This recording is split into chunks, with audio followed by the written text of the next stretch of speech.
ప్రభునందు ప్రియమైన జేహోజీర్లో spiritual creative members అందరికీ నా హృదయపూర్వక వందలండి. ఇది నిన్నకి ఏర్పాటు చేయబడిన వాక్య భాగము మత్తయి సువార్త 8వ అధ్యాయం 7వ వచనం అండి. యేసు నేను వచ్చి వారిని స్వస్థపరచదనని అతనితో చెప్పగా, ఆ శతాధిపతి, ప్రభువా, నీవు నా ఇంటిలోనికి వచ్చుటకు నేను పాత్రుడని కాను, నీవు మాట మాత్రము సెలవివ్వు. చిన్న ప్రేయర్ చేసుకుందామండి. స్తోత్రం స్తోత్రం స్తోత్రం. పరిశుద్ధుడు పరిశుద్ధుడు పరిశుద్ధుడు, సర్వభూలోకమును సృజించి దానిని నీతితోనూ న్యాయంతోనూ పరిపాలించుచు కొనియాడబడుచున్న మా ఘనమైన యేసయ్య, మీ ఘనమైన పాదములకు లెక్కించలేని వందనములు స్తోత్రములు చెల్లించుకుంటున్నాను తండ్రి. సర్వశక్తి గల దేవుడిగా మీరున్నారు. ఏమి ఇచ్చినా కూడా మీరు నన్ను తీర్చలేము ప్రభా. ఏమీ లేదు ప్రభు, మా అందరూ అతిశయించడానికి మా అతిశయం మీరే ప్రభా.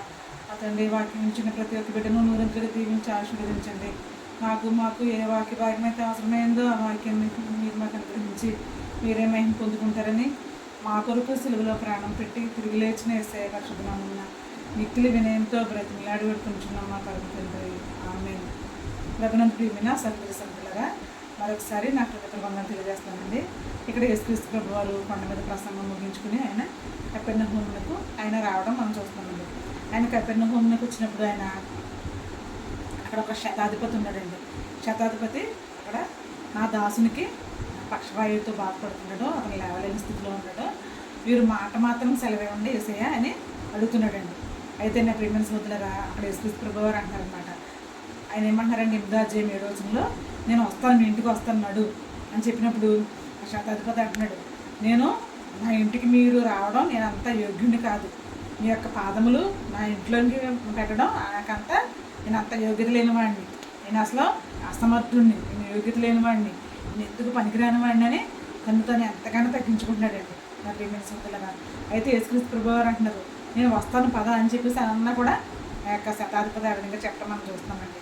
అయితే నా ప్రియమైన సోదరులారా, చూడండి ఇక్కడ ఆయన ఏమంటున్నాడంటే, ఈ యొక్క శతాధిపతి అంటున్నాడు, నా ఇంట్లో చాలామంది పనివారు ఉన్నారండి, ఒకరు రమ్మంటే ఒకరు వస్తారు, ఒకరు పొమ్మంటే పోతారు, కానీ మీ యొక్క విషయంలో మాత్రం మీరు చాలా శక్తిగల దేవుడు అని నాకు తెలుసు, చాలా మహిమ స్వరూపైన దేవుడు అని నాకు తెలుసు, మీ గురించి నేను అనేక పర్యాయాలు చాలా చోట్ల విన్నాను, మీ యొక్క మహిమల గురించి నేను విన్నానని ఆ యొక్క శతాధిపతి అక్కడ జనసమూహం దగ్గర ఉన్నప్పుడు సాక్ష్యం చెప్తున్నాడండి నా ప్రియమైన సోదరులారా.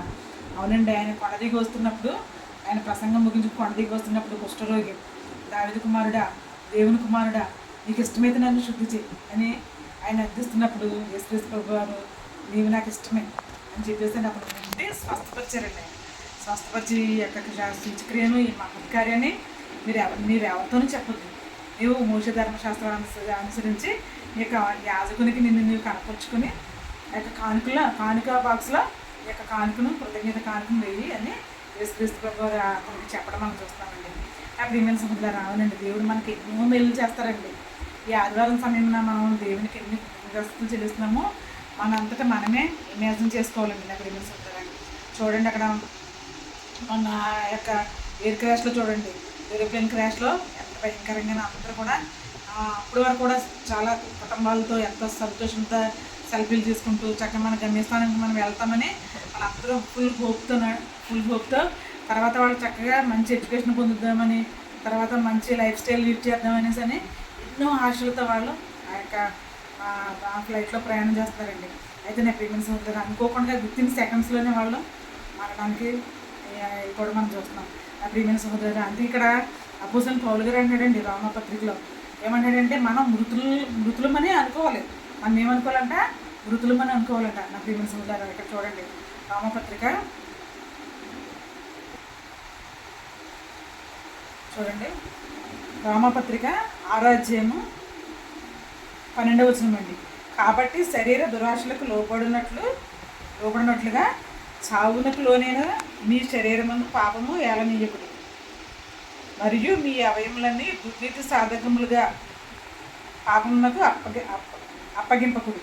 అయితే మృతులలో నుండి సజీవులం అనుకుని మిమ్మల్ని మీరే దేవునికి అప్పగించుకోండి. ఏమండి, మనం పాపానికి ఆయుధాలుగా మన యొక్క అవయవాలను ఆయుధాలుగా చేసుకోకూడదంట. అంటే మనం పాపానికి మృతులకు లోనైన వారిని అనుకుని మనము మృతులకు లోనైన వారిని చూడండి. ఆ క్షణం వరకు వాళ్ళు ఎంతగానో సంతోషంతో వాళ్ళ ఫ్యామిలీస్తో ఎంజాయ్ చేస్తున్నారండి. పిల్లలు చక్కగా ఒక డాక్టర్ ఫ్యామిలీ అయితే చక్కగా సెల్ఫీ తీసుకున్నారు. తర్వాత వాళ్ళకి రిలేటివ్స్ ఎవరో ఫోటో తీసి పెట్టడం అదంతా చూస్తున్నాం. ఆ పిల్లలు ఎంతో చక్కగా చాలా చక్కగా అందంగా చక్కగా ఉన్నారండి. కానీ నా ప్రెగ్నెన్సీ వదిలేరు వితిన్ సెకండ్స్లోనే వాళ్ళకి ఆ మరణం వచ్చేసిందండి నా ప్రెగ్నెన్సీ వదిలేరు. అందుకే ఇక్కడ అపోజింగ్ పౌల్ గారు చెప్తున్నాడు, మనం మరణానికి లోనైన వారం అని మనం ఎప్పుడు కూడా గమనించాలంటండి. మరణానికి లోనైన వారం అని, శిక్షకు పాత్రులమని మనం గ్రహించాలి. నా ప్రెగ్నెన్సీ వదిలేరు ఇప్పుడు యేసుక్రీస్తు ప్రభు వారు ఆయన మరణించి తిరిగి లేచాడు. ఏమంటే మా అంత పాపాల కోసం ఆయన మరణించి తిరిగి లేచాడు. ఇంకా ఆయన మరణం అనేది ఏలే పరిస్థితి లేదండి. ఆయన మరణాన్ని జయించాడు, పాపాన్ని జయించాడు, ధర్మశాస్త్రాన్ని జయించాడు. కానీ ఇక్కడ యేసుక్రీస్తు ప్రభు వారు అంటున్నారు, ఇంకా అపోస్తలుడైన పౌలు గారి ద్వారా ఏం చెప్తున్నాడంటే, మనము కృప కొరకే పిలువబడ్డామంట. తర్వాత 6వ అధ్యాయము 14-15 వచనాల్లో ఉందన్నమాట. మనం కృప కొరకే పిలువబడ్డామంట, ధర్మశాస్త్రం నెరవేర్చడానికి కాదంట. అగ్రిమెంట్స్ ఉంటారా, మనం ధర్మశాస్త్రం నెరవేర్చలేకపోయాం కనుక యేసుక్రీస్తు ప్రభు వారు ఈ లోకానికి వచ్చి ధర్మశాస్త్రాన్ని ఆయన A to Z పాటించారండి. ఆయన ధర్మశాస్త్రాన్ని A to Z ఆయన ధైర్యంగా ఎదుర్కొని ఆ యొక్క ధర్మశాస్త్రాన్ని జయించారండి, పాపాన్ని జయించారండి. ఏమంటే పాపాన్ని జయించి మనకి ఆ యొక్క రక్షణ భాగ్యం అనుగ్రహించడం కోసం ఆయన ఏం చేశారంటే ఆ యొక్క పాప శరీరాన్ని దాల్చుకున్నాడు. కానీ పాపం లేకుండా తన మనసంతా కూడా చాలా పరిశుద్ధంగాను పవిత్రంగాను ఆయన ఉంచుకున్నారండి నా ఫ్రెండ్స్ ఉండగా. అది ఇక్కడ అపోస్తలుడైన పౌలు గారు చెప్తున్నాడు, మీ యొక్క అవయవాలు పాపానికి ఆయుధాలుగా వాడుకోవద్దని చెప్తున్నాడు. పాపానికి ఆయుధాలుగా వాడుకోవద్దని చెప్తున్నాడు. మనం చూడండి ఆ యొక్క హనీమూన్కి వెళ్తున్న న్యూ కపుల్స్ చూడండి, ఎంత భయంకరంగా అసలు ఆ స్త్రీ సమాజానికి ఎంత అవమానం కలిగించే విధంగా ఆమె ప్రవర్తించిందండి నా ప్రేమ సొంతగా. ఎవరో ఒక బాబు సెల్ఫీ తీసుకున్నాడంట. ఆ సెల్ఫీ తీసుకున్నప్పుడు తన హస్బెండ్ కొత్తగా మ్యారేజ్ అయిన తర్వాత తన హస్బెండ్ ఎన్నో ఆశలతో ఆమెతో పాటు ప్రయాణం చేస్తున్నాడండి. ఎంతో ముళ్ళ తుప్పల్లోకి, లోయల్లోకి, కొండల్లోకి, చాలా భయంకరమైన ప్రదేశంలోకి ఆమె తీసుకెళ్ళిపోతుందండి. సాతానులాగా ముందుగానే ఒక కర్ర తీసుకుని మరీ వెళ్తుంది ఆమె. ఎంత భయంకరమో చూడండి. సాతాను ఒక గొర్రె పిల్లని బలి ఇవ్వడానికి తీసుకెళ్తున్నట్టుగా వెళ్ళిపోతుందండి. ముందు ఒక పెద్ద కర్ర తీసుకుని వెళ్తుంది. ఆమె డ్రెస్ కోడ్ బాగలేదు, ఆమె మొక్క వచ్చేసి బాగలేదు, ఆమె బాడీ లాంగ్వేజ్ బాగలేదు. నిజంగా ఎంత సాతానికంటే భయంకరంగా ఆమె ఉందన్నమాట. అయితే పాపం అతను అబ్బాయి ఎన్నో చాలా మంచి ఫ్యామిలీ నుంచి వచ్చిన పెళ్లి కుమారుడు అండి. అబ్బాయి ఆమె వెనకాలే కూడా బలి పశువుగా నడుచుకుంటూ వెళ్ళిపోతున్నాడు నా ప్రేమ సోదరుగా. చూడండి, మనం ఈ యొక్క శరీరం అనేది, ఈ యొక్క ఆత్మ అనేది ఎంత దానికి వేరియేషన్ చాలా ఎక్కువ ఉందండి. ఆత్మకి శరీరానికి అసలు సంబంధం లేదండి నా ప్రేమ సోదరుగా. ఆత్మ అనేది ఎప్పుడు కూడా దేవునికి దగ్గరగా మనం ఉపయోగించుకునే వారికి ఉండాలండి. ఎప్పుడు పరిశుద్ధతను పవిత్రతను మనం కలిగి ఉండే వారికి ఉండాలి. ఈ యొక్క శరీరాన్ని మనం ఏమంటే పాపానికి ఆయుధాలుగా ఉపయోగిస్తున్నాం. పాపానికి ఆయుధాలుగా ఉపయోగిస్తున్నప్పుడు మరణం వెంటనే మనల్ని పొంచి ఉంటుందండి. మరణం వెంటనే మనకి పొంచి ఉంటుంది నా ప్రేమ సోదరుగా. అది చాలా తాత్కాలికమైనది అనమాట. పాపం అనేది చాలా తాత్కాలికమైనది. కానీ ఈ యొక్క పరలోక రాజ్య భాగ్యం అనేది, ఆత్మ నివసించే ప్రదేశం అనేది కలకాలం ఉండేదండి. అవును నా ప్రేమ సోదరుగా. మరణం ఒక్క నిమిషంలో సంభవిస్తుంది. అందుకే మనం ఎప్పుడు కూడా పాపానికి మరణానికి లోనైన వారమని జీవించమంటాడు అపోస్తలుడైన పౌలు గారు. ఎప్పుడు కూడా పాపం కొంచెం ఉందనే మనం జీవించాలంటున్నాడు. అలా జీవించినప్పుడు మనం పాపం అంటే చాలా భయపడతామండి. ఎదుటి వారికి హాని చేయాలని చాలా భయపడతాం. పాపానికి వచ్చి జీతం మరణం అని కూడా ఉంది నా ప్రేమ సోదరుగా. Roma 6:23 పాపానికి వచ్చి జీతము మరణము. అయితే యేసుక్రీస్తు ప్రభు వారు మన పట్ల తన కృప చూపించి మనల్ని ఆ జీతం అనే ఆ మరణాన్ని మనం పొందకుండా, నిత్య నాశనం అనేది మనం పొందకుండా మనల్ని క్షమించడం కోసం, మనల్ని రక్షించడం కోసం ఆయన తను తాను రిక్తంగా చేసుకుని ఈ లోకానికి రావడం మనం చూస్తున్నామండి. మనందరి పాపాలు, మనందరి శాపం కూడా ఆయన మీద వేసుకున్నాడండి. వేసుకుని ఆయన ఏమంటారంటే, కేవలం వాక్యం వినండి, వాక్యం విని వాక్యానుసారమైన జీవితం ఇవ్వమని దేవుని అడగమంటారు అంతే. మనం ఒక పెద్ద మేడలు కట్టక్కర్లేదు, ఒక పెద్ద బిల్డింగ్లు కట్టక్కర్లేదు, లేకపోతే మన ధనమంతా వేరే వాళ్ళకి ఇచ్చేయక్కర్లేదు. ఏమంటే అలా అని దేవుడు చెప్పట్లేదండి. ఇక్కడ కేవలం మన మనస్సాక్షిని మనం మంచిగా ఉంచుకోమని దేవుడు చెప్తున్నాడండి నా ప్రేమ సోదరుడా. ఆ మనస్సాక్షి అనేది మంచిగా ఉంచుకోవడం ఎలా ఉంటుందంటే, తప్పకుండా మనం దేవుని యొక్క వాక్యాన్ని వినడం ద్వారా, లాస్ట్ వీక్ కూడా మనం చెప్పుకున్నాం ఏమండి, మత్తయి సువార్త 5వ అధ్యాయంలో ఒక క్రైస్తవ బిడ్డ, ఒక మంచి బిడ్డ ఏ విధంగా బ్రతకాలనేసి అని అక్కడ చక్కగా రాసి ఉందండి. ఆత్మ విషయమే దీనులైన వారు ధన్యులు, సాత్వికంగా ఉండాలి, దయ కలిగి ఉండాలి, కనికరం కలిగి ఉండాలి. ఇలా అన్నీ కూడా ఆ యొక్క మత్తయి సువార్త 5వ అధ్యాయంలో రాసి ఉందండి నా ప్రియమైన సోదరుడా. అవన్నీ మనం గమనించినప్పుడు మనం ఎదటివారికి హాని చేయము, మనకి మనం హాని చేసుకోమండి. ఎదటివారికి హాని చేసామంటే దానికి అర్థం ఏంటంటే మనకి మనం హాని చేసుకున్నట్టే నా ప్రియమైన సోదరుడా. ఆ క్షణంలో మనం ఎదటివారికి హాని చేసేస్తున్నాం అనుకుంటాం, కానీ అది మనం పాపం, అది ఒక పెద్ద బాండేజ్ లాగా పెరిగిపోతుంది అనమాట అండి. ఏమండి అది వడ్డీతో సహా మనకి దేవుడు మళ్ళీ వెనక్కి తిరిగి అది రిఫ్లెక్ట్ అయిపోతుంది నా ఫీలింగ్స్ ఉంటారా. అందుకే ఎప్పుడు కూడా మనం ఎవరి విషయంలో కూడా మనం పాపం చేయకూడదు, పాపం చేయకూడదండి. పాపపు ఆలోచనలు, పాప తలంపులు మన యొక్క నోటి నుంచి అసలు రానివ్వకూడదు నా ఫీలింగ్స్ ఉంటారా.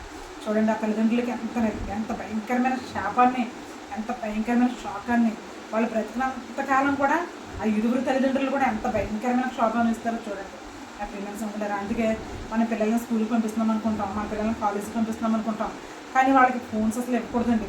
ఒకవేళ ఇస్తే కనుక వాళ్ళు ఏం చేస్తారో మనం గమనించాలి నా ప్రీమియన్స్ అందులాగా. వాళ్ళు ఏం చేస్తున్నారు, ఆ ఫోన్ ఎందుకు ఉపయోగిస్తున్నారు, వాళ్ళు ఆ ఫోన్లో ఏం చూస్తున్నారు వాళ్ళు అని అనుక్షణం మనం వాళ్ళని గమనిస్తూ ఉండాలండి. మనం చిన్ననాటి నుంచి వాళ్ళని ప్రతి ఒక్క విషయానికి కంట్రోల్ చేసినప్పుడు వాళ్ళు పెద్దవాళ్ళు అయినప్పుడు ఎప్పుడు కూడా మంచి పద్ధతిలో నడుస్తారండి. తల్లిదండ్రులకి ఎంతో అవమానాన్ని కలిగించింది నా అమ్మాయి నా ప్రీమియన్స్ అందులాగా. అందుకే మనం ఎప్పుడు కూడా ఏం చేయాలంటే మన బిడ్డలను దేవి సన్నిధానంలో ఎక్కువ సమయం స్పెండ్ చేసేలాగా మనం వాళ్ళని తీర్చిదిద్దాలండి నా ప్రీమియన్స్ అందులాగా. చూడండి, మనం ఇప్పుడు కూడా మనతో పాటే మనం బిడ్డలు కూడా ఉండేలాగా మనం చూసుకోవాలండి. వాళ్ళకి విడిగా ఉండే అంత ఛాన్స్ మనం ఇవ్వకూడదండి. చూడండి, లోన్లీ మైండ్ అంటే డెవిల్ హెడ్ లాగా అయిపోతుంది. దిగిపు ఆలోచనలన్నీ కూడా వాళ్ళ మైండ్లోకి వస్తాయండి. అందుకే వాళ్ళకి ఒక్క నిమిషం కూడా తీరిక లేకుండా మనం ఎప్పుడు కూడా మనం వాళ్ళతో పాటు మనం ఉండాలి. తర్వాత చిన్ననాటి నుంచి వాళ్ళకి మంచి ప్రవర్తన వాళ్ళని నేర్పించే విధంగా మనం ఉండాలండి ప్రేమిన సోదరురా. ఆ విధంగా ఉన్నప్పుడు మనం మంచి సొసైటీని మనం బిల్డప్ చేయగలమండి ప్రేమిన సోదరురా. అందుకే ఇక్కడ యేసుక్రీస్తు ప్రభువు చెప్తున్నారు, నేను నీ ఇంటికి వస్తాను, నేను ఇంటికి వస్తానని అన్నప్పుడు ఆ శతాధిపతి చెప్తున్నాడు, నీవు నా ఇంటికి రావడానికి నేను మాత్రం పాత్రుడిని కాదు అని చెప్తున్నాడు. తను ఎంతగానో తగ్గించుకున్నాడు అంట ప్రేమిన సోదరురా. తగ్గించుకున్న వారు హెచ్చరింపబడతారన్న వాక్యం మనకు తెలుసు ప్రేమిన సోదరురా. శతాధిపతి చెప్తున్నాడు, మాట మాత్రం సెలవు ఇవ్వాలని చెప్తున్నాడు. అలా చెప్పగానే అయితే యేసుక్రీస్తు ప్రభువు చెప్పాడు, వెళ్ళు నీ యొక్క దాసుడు స్వస్థత పడ్డాడని చెప్పినప్పుడు ఆ క్షణమందే యేసుక్రీస్తు ప్రభువు నోటి వెంట ఎప్పుడైతే ఆ మాట వచ్చిందో ఆ క్షణంలోనే తన దాసుడు స్వస్థపడటం ఏక శతాధిపతి గమనించాడండి. సోదరులారా, ఈ వాక్యం అనేది మనకి 2 అంచులు గల ఖడ్గం అండి.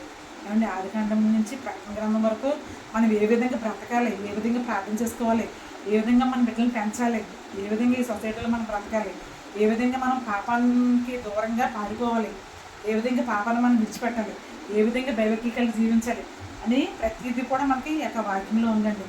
అందుకే ప్రతిరోజు మనం వాక్యాన్ని చదువుకునే వారికి ఉండాలండి. వాక్యమే మనకి మాట్లాడుతుందండి. మనతో మాట్లాడి మనకి ఏది ఒప్పు ఏది తప్పనిసి అని మనకి ఎప్పుడు కూడా మనకి రియలైజేషన్ అనేది తెలుస్తుందండి ప్రేమిన సోదరులారా. అటు యొక్క ధన్యత మనం కలిగి ఉండాలంటే కనుక మనం ప్రతిరోజు వాక్యం చదివేవారుగా ఉండాలండి, వాక్యాన్ని వినేవారుగా ఉండాలి. తప్పకుండా ఆదివారం ప్రాంతానికి మనం చక్కగా మన బిడ్డలతో పాటు కుటుంబ సమేతంగా వెళ్తూ ఉండాలండి. దేవుని యొక్క ఆశీస్సులు మనం పొందుకునే వారికి మనం ఉండాలి.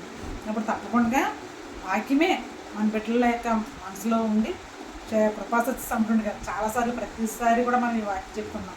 ఆ యొక్క వాక్యమే కృపాసత్య సంపూర్ణుడిగా మన మధ్యలో నివసించినప్పుడు ఏది మంచి ఏది చెడ్డ అనేసి మనం అది బ్యారేజ్ వేసుకున్నప్పుడు దాని ప్రకారంగా మనం నడిచే ధన్యతని యేసుక్రీస్తు ప్రభువు మనకు సహాయం చేస్తారండి. సహాయం చేసినప్పుడు మనం ప్రతిదీ కూడా కరెక్ట్ వేలో మనం నడిచే భాగ్యాన్ని దేవుడు మనకు అందిస్తారు. అందుకని ప్రేమ సోదరులారా, మన బిడ్డలను చాలా చక్కగా మనం పెంచే విధంగా ప్రార్థనా జీవితం కలిగి ఉండే వారికి మనం దేవుని యొక్క వాక్యాన్ని వాళ్ళకి ఎప్పుడు కూడా ఇంప చేసే విధంగా మనం ఉండాలండి. మరి ప్రేమ సోదరులారా, వాళ్ళకి ఇష్టం వచ్చినట్టుగా మనం జీవించలేకపోతుంది. కేవలం చిన్ననాటి నుంచి కూడా వాళ్ళకి వాక్యం అనే పాలతో వారిని అపోస్తలుడైన పౌలు గారు చెప్తున్నాడు, వాక్యం అనే పాలతో వారిని పెంచాలట. ప్రేమ సోదరులారా, ఈ వాక్యమే నేను బ్రతికించింది, బాధల్లో అదే నాకు నెమ్మది కలుగజేస్తుందని దావీదు మహారాజు చెప్తున్నారు. ప్రేమ సోదరులారా, ఇంటి వాక్యాన్ని మనం కలిగి ఉన్నప్పుడు ఆ శతాధిపతి యేసుక్రీస్తు ప్రభువు చెప్పింది విన్నాడంట, చేసిన విషయాలన్నీ విన్నాడండి. ఆయన యొక్క జీవిత చరిత్ర అంతా కూడా శతాధిపతి విన్నాడండి. ఆయన యొక్క ఆశ్చర్య కార్యాలన్నీ కూడా శతాధిపతి విన్నాడు. నేను చెప్తున్నాడు, ప్రభువా మాట మాత్రం సెలవిను, మీరు నా ఇంటికి రావడానికి నేను అర్హత లేనివాడిని. అంత తగ్గింపు స్వభావం ఎప్పుడైతే ఉందో మన జీవితాలు కూడా తప్పకుండా దేవుడు ఆశీర్వాదకరంగా నడిపిస్తారండి. అట్టి ఆశీర్వాదాన్ని మన బిడ్డలందరం పొందుకోవాలంటే మనం ఎప్పుడు కూడా వాక్యానుసారమైన జీవితాన్ని జీవించాలని ప్రభు పేరట నేను ఈ యొక్క వాక్యం ద్వారా మీకు తెలియజేస్తానండి. పరిశుద్ధాత్మ దేవుడి వాక్యాన్ని మన వెనుకల్లో ఫలింపచేసి ఆశీర్వదించిన గాక.